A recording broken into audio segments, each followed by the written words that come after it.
북한이 연일 최순실 사태를 빌미로 비난 공세를 높이고 있습니다. 이런 가운데 유엔에서 김정은의 처벌을 더 명확히 표현한 북한 인권 결의안을 확정했습니다. 그 밖에 북한 소식을 자세히 짚어보겠습니다. 경기대 정치전문대학원 강석순 교수, NK지식인연대 김흥강 대표 두 분과 함께하겠습니다. 어서 오세요. 네, 안녕하십니까.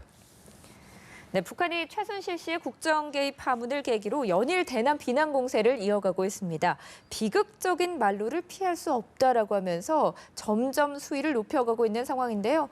아무래도 최순실 파문이 좀 마무리될 때까지 계속해서 비난 공세를 이어가겠죠? 네, 그렇습니다. 북한으로서는 참 좋은 호재를 만나는 거죠. 북한이 전통적으로 이 남남 갈등을 유발하고 또 조장하고 그것을 결국은 국론 분열로까지 획책을 해갖고 결국은 자기네들이 추구하고 있는 남조선 혁명을 달성할 수 있는 아주 절호의 계기고 또 좋은 소재다라고 하기 때문에 당분간이 아니라 보다 명확히 표현한다면은 이 사태가 끝나기 전까지 길게 갈 것으로 봅니다. 그래서 일단은 조선중앙통신을 비롯해서 당기관지인 노동신문이라든가 조선중앙방송 또 내각의 민주조선 이 모든 매체를 총동원해서 일찍이 있어보지 못한 최악의 정치 추문 사건이다. 이렇게 규정을 하면서 박근혜 대통령은 물론이고 네. 청와대 내각까지 총사퇴를 해야 된다라고 이렇게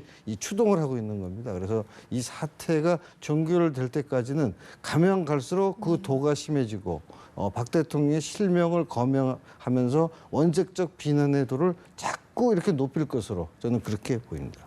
막말 비난은 계속될 것으로 보이는데요. 그런데 북한이 이런 최순실 사태를 비난할 때가 아닌 것 같습니다. 유엔이 북한 인권 결의안을 확정했는데요. 지난해까지는 없었던 북한의 인권 유린이 리더십이 실질적으로 통제하는 기관에 의해 자양되고 있다라는 문구가 들어갔다고 합니다. 이게 김정은이 주동자다라는 걸 더 명확히 한 거 아닙니까? 그렇죠. 지금까지 우리가 유엔 차원에서 북한 인권에 대한 신랄한 비판과 그 실상에 대한 어떤 공개, 그에 따른 유엔 어떤 결의안들이 수차례 왔죠. 2005년도가 가장 대표적이었는데요. 근데 이번에 이제 지금 3연에 11월 달이죠. 이번에는 일본과 미국이 공동 주최해서 만들어낸 결의안이고, 우리 회원국들한테 다 이제 배포가 됐어요. 엄청난 많은 찬동을 일으키는데 그게 11월 달에 3연회를 걸치면 유엔 총회에서 유엔총회죠. 이때까지는 유엔 경제사회 이사회 하부에 인권 이사회에서 다루는데 유엔 총회에서 한단 말이죠. 이 총회에서 하면 상당히 이게 규모가 크고 상당히 호소성이 큽니다. 근데 보시는 것처럼 지금까지는 북한 인권 일반에 대한 어떤 비난, 이걸 당장 시정해야 된다는 호소였지만 이번에는 이제 리더십이 실질적으로 존재하는 그런 대상. 이렇게 됐으니까 결국은 김정은이죠. 김정은이 찝지 않았지만은요. 이런 표현은 상당히 이례적이었고요. 그리고 상당히 책임자를 꼭 찾아서 처벌해야 된다라고 하는 아주 강력한 문구를 가지고 있어가지고 12월 달에 이제 유엔 총회가 상당히 기다려집니다. 김정은으로서는 상당한 압박을 느낄 수밖에 없는 부분인데요.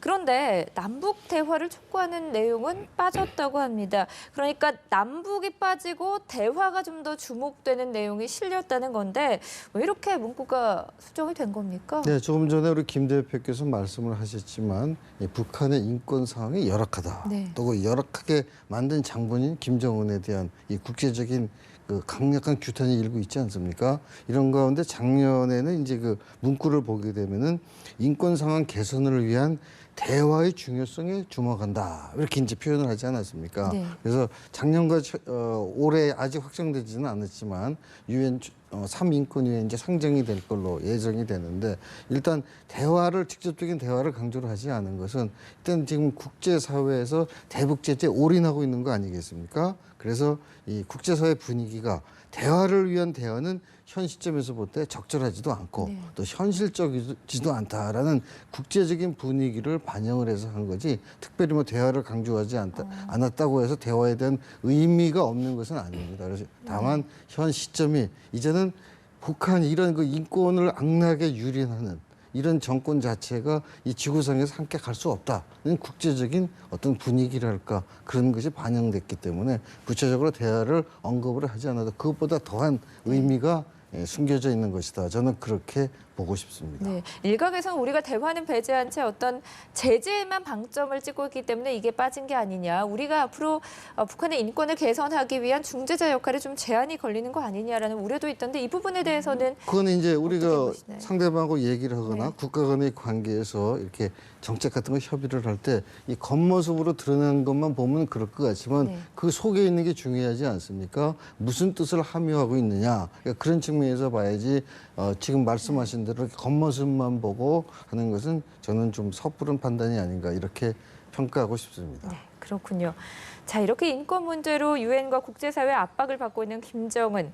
그런데 올해 최악의 수해를 입은 함경남도 지역에 아직까지 방문을 하지 않아 함경북도죠. 아직까지 방문을 하지 않았다고 합니다. 복구 공로자에게 감사 표시만 했다고 하는데요. 네. 결국은 뭐 가지 않겠다는 겁니까?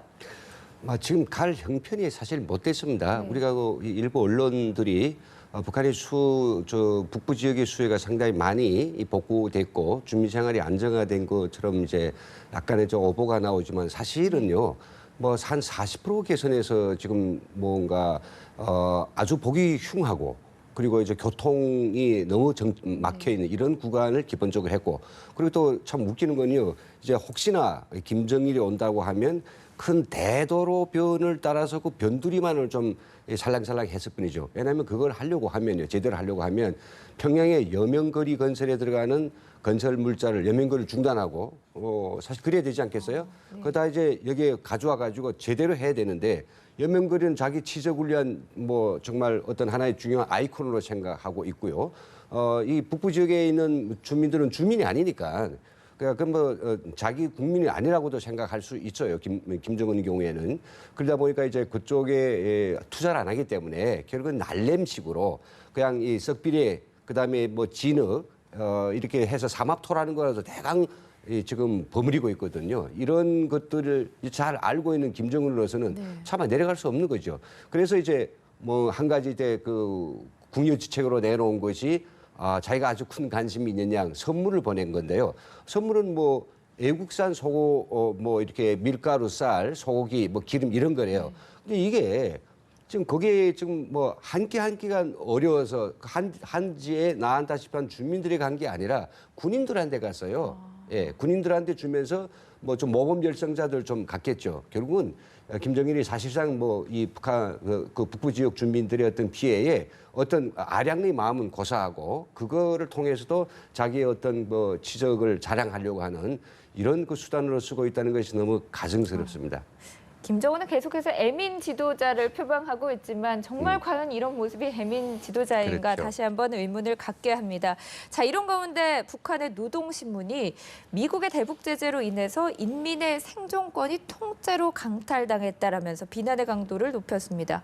북한의 주요 매체가 생존권 강탈, 고통을 직접적으로 언급했다는 게 좀 이례적인 일이 아닌가 싶은데요. 어떻게 분석하셨습니까? 네, 그렇습니다. 북한 당국은 이제 자강력 제일주의라는 것을 김정은 시대에 들어와서는 강조하는 그 표현이 아니겠습니까? 그래서 자강력 제일주의를 이렇게 중시하면서도 이번에 이례적으로 뭐 생존권이 통째로 강탈당했다 이렇게 하는 것은 상당히 이례적이라고 볼 수 있겠지만 이것은 역시 북한이 이 상투적인 책임 전가 수단이다 저는 그렇게 말씀을 드리고 싶습니다. 왜냐하면은 그 노동신문 논평원에 그래서 나온 겁니다. 그게 쭉 보게 되면 이런 게 나와요.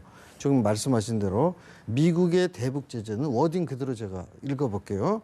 우리 인민의 생존권을 통째로 강탈하는 가장 잔인하고 비열한 반인륜적 범죄다. 이렇게 규정을 합니다. 그러나 좀 더 들어가 보게 되면 무슨 얘기를 하냐면 높낮이가 같은 걸상에 앉아서 문제를 풀자면 손을 내밀 것이나 이 패권적 지위를 앞세운다면 강력한 대응 방식을 취할 수밖에 없다. 이것은 결국은 북한이 지금 김정은 정권이 직면하고 있는 조금 전에 말씀하셨지만 대홍수와 같은 거, 그다음에 북한 인민들의 생활이 전혀 나아지지가 않고 날이 갈수록 퇴락을 하고 있습니다. 그런데다가 이 고위 탈북자들이 지금 여기저기서 막 나오지 않습니까? 이 체제가 사면초가에 있기 때문에 일면으로는 너희들 때문에 그렇다라고 책임을 갖다가 전가를 시키는 거죠. 미국 측에 책임을 전가시키면서 결국 이런 걸 통해서 뒤에 위협과 공갈을 하지 않습니까? 이것은 결국은 우리가 군사 강대국이니까 우리는 미국이 이렇게 한다면 더 100배, 1000배의 그런 강위력한 대응 조치를 할 수 있다. 그래서 오히려 어떤 그 시위를 하는 게 아닌가. 저는 그런 식으로 해석을 하고 싶습니다. 네. 북한 주민 삶이 힘들어진 게 정말 대북 제재 때문일까요? 유엔 북한 인권 특별 보고관이 북한의 군사력 증강이 북한 주민 수백만 명의 생계를 위협하고 있다라는 분석을 내놓았습니다. 네. 정말로 핵과 미사일 개발하는데 어마어마한 비용이 들어가고 있죠. 그렇죠. 이전 이야기는 많이 이제 이야기하다 보니까 뭐 일부에서는 좀 식상해지기까지 했는데 그러나 정말 아무리 강조해도 지나치지 않는 게 이 북한이 인민들의 삶은 뒤로 밀고 뒤로 떠넘기고 지금 막 투에 나서 소처럼 뒤로 갈 줄 몰라요. 앞으로 가서 앞에 있는 목표물을 갖다 받고 죽겠다는 이런 뭐 심정과 같이 오직 눈만 뜨면 핵과 미사일이죠. 그것밖에 북한의 한 국가에 존재합니까? 여기에는 경제도 있고 또 인민들의 어떤 삶이라고 하는 것도 있는데 그런 건 아랑곳하지 않고 오직 핵과 미사일. 그러다 보니까 이번에 유엔 특별 보고관도 이야기했죠. 정확한 숫자들을 보자면 우리 국방부에서 내 연구소들의 이제 용역을 줘서 얼마 전에 자료가 나왔습니다. 자세한 돈이 얼마인가 몇 가지만 놓고 보면요. 일단 뭐 토탈 최근에만 해도 북한이 32억 달러를 이제 탕진에 쏟아부은 거로 나오는데요. 네. 발사장 하나를 건설하는 데는 한 6억 정도요. 미사일 북한이 빵 한 방 쏘면 1억 5천이 나간다고 하네요. 그리고 탄도미사일, 이 장거리 미사일은 이보다 굉장히 많이 드는데 8억입니다. 8억. 이런 이 미사일은 그렇고 핵 미사일 발사장을 만들고 핵 미사일 한 번 하는 데만 해도 핵실험 한 번 하면 7억이 걸리니 그러니까 이게 이런 돈들을 갖다가 정말로 북한이 정말 그가 말한 것처럼 뭐 사회주의 봉리를 북한 자기 통치하에서는 마음껏 누리겠다라고 이제 약속을 했지만은 이제 약속한 지 5년도 되지만은 역시 배급 한 번도 준 적 없고 계속 이건 기근에 휩싸이게 하니까 이 돈에 대한 이야기가 나오는 거죠. 도대체 이 사람은 정말 자기 백성을 어떻게 하려고 하는 거냐. 이 많은 돈을 갖다가 그냥 펑펑 날리니 너무 이제 가소롭죠. 네. 올해만 해도 북한이 핵실험 2번 하고 미사일을 몇 번이나 발사하지 않았습니까? 예. 북한 주민들은 계속해서 굶주려 가는데 이렇게 핵 야욕을 버리지 못하고 있는 것. 주민들의 불만이 고조될 수밖에 없는 상황인데요. 한민구 장관이 북한이 체제 불안 속에서 국면 전환을 노린 군사적 도발에 나설 수 있다라고 강조를 했습니다.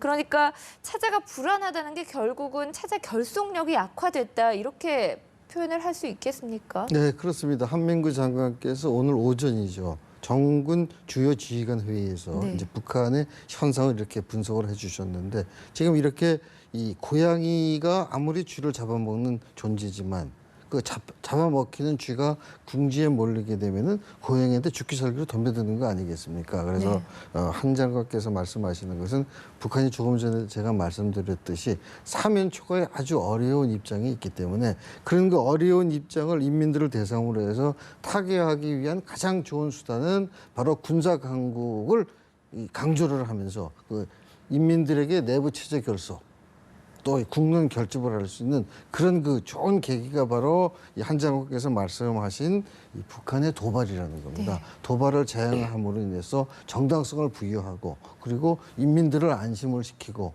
흐트러진 민심, 불평, 불만을 희석시키는 체제 결집 효과가 있기 때문에 우리로서는 이 시점이 가장 중요한 게 아닌가. 왜냐하면 지금 최순실 사태라든가 네. 여러 가지로 국내적으로 복잡하지 않습니까? 이런 기회를 틈타서 북한의 대남 교란 책동이 책동 수준에서 그치는 게 아니라 무력적인 도발로서도 실행화될 수 있기 때문에 한 장관께서 그렇게 말씀을 하신 걸로 저는 그렇게 보고 싶습니다. 네. 어떠한 시나리오의 도발을 하더라도 대비태세를 철저히 해서 잘 방어를 해야 될 것 같습니다. 북한이 올해 총 8차례 무수단 미사일을 발사를 했고 그중에 한 번을 빼고는 모두 실패했습니다. 그런데 김정은이 특별조사팀을 만들어서 대대적인 국방 분야 검열에 나섰다고 하는데요. 그러니까 김정은이 무수단에 대한 애정이 상당히 각별하고 실패를 해서 너무 격노했다. 이렇게도 네. 볼 수 있는 겁니까? 예, 그렇죠. 지금 예관상 보면 총 북한의 언론을 총동원해서 우리의 어떤 정치권에서 일어나고 있는 정말 불미스러운 그런 일에 대해서 떠들고 있지만 사실 속이 더 바질바질 타 들어가고 당황한 건 지금 북한입니다. 왜냐하면 국제사회에서 보는 앞에서 지금 올해 아주 자기들이 미사일 실력, 미국까지 본토까지 날아간다는 걸 보여주고 8번, 아니 10여 차례 했어요. 노동 미사일, 그리고 SLBM, 그리고 무수단 미사일. 근데 이런 것들을 쐈지만 일부는 떨어지고 일부는 다 실패하고 반반으로 보고 있는데요. 이 8차례의 무수단 미사일 샀는데 한 번 제외하고 나머지 다 실패했으니까 그래서 지금까지는 뭐냐면 이게 실패할 때마다 기술공학적으로 설계가 잘못됐나 제작할 때 뭐가 제대로 안 돼서 이런 것들을 분석했는데 분석하고 또 쏘면 또 터지고 그래서 김정은이 경로를 해가지고 야 이건 무슨 해독행위가 있다. 여기에 뭐 어떤 간첩행위라든지 미국의 CIA나 한국 국정원의 어떤 숨은 의도가 있는 게 아니라 실패를 내기 위한 이런 것 때문에 이번에는 김원홍이라고 하는 국가 보위성의 최고 책임자를 장을 최고 책임자를 해가지고 지금 무수단 미사일 관련된 일체 연구기관 또 그 제조 공장들을 검열하는 거죠. 그 검열은 기술공학적으로 무슨 문제냐 이건 다른 차원에서 하는 거고요. 여기는 뭔가 해독행위가 있느냐. 이 해독행위 아니면 이게 안 올라갈 수 없다 이런 거죠. 그래서 지금 한 11월 1일부터 진행되는 걸로 알고 있는데요. 지금부터 또 이제 많은 그 관련자들은 그 무시무시한 이런 연합 그 특별심사가 진행되는 거에 대해서 근심하고 있죠. 억울하게 또 당할 수도 있잖아요. 예, 그런 것들 참 이걸 하나 놓고 보고도 북한은 상당히 미사일이 거듭되는 발사 때문에 내부가 불안해지고 간부들이 지금 김정은한테서 닭달질 맞고 또 이게 되지 않으니까 자존심을 구긴 김정은은 만회해보려고 정말 최악의 발악을 다 하고 있다. 이런 것들을 읽을 수 있을 것 같습니다. 네, 김정은의 미사일에 대한 집착을 또 보여주는 부분이 아닌가 싶습니다. 두 분 말씀 여기서 정리하겠습니다. 오늘 고맙습니다.